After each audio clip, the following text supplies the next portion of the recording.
এক একটি আমের ওজন যদি হয় 2.5 থেকে 3 কেজি, আবার সেটি যদি হয় সুমিষ্ট এবং পাওয়া যায় মৌসুম শেষে, তাহলে কেমন হয়? এমনই এক জাতের আমের পরীক্ষামূলক উৎপাদন হয়েছে নাটোরের একটি হর্টিকালচার সেন্টারে।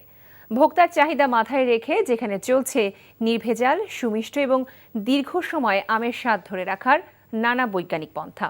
সফলও হচ্ছেন উদ্যোক্তা। নাটোর থেকে হালিম খানের পাঠানো রিপোর্টে দেখুন বিস্তারিত।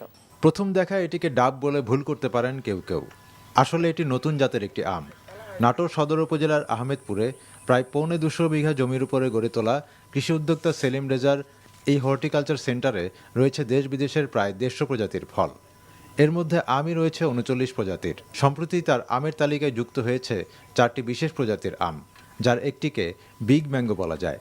এক একটি আমের ওজন 2.5 থেকে 3 কেজি। আমটির নামকরণ করা হয়েছে নাস 1।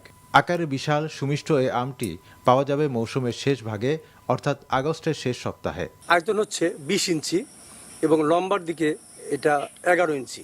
এই আমটার ওয়েট প্রায় 2.5 থেকে 3 কেজি এবং নাবি ভ্যারাইটি আরো অনেক পরে পাকবে।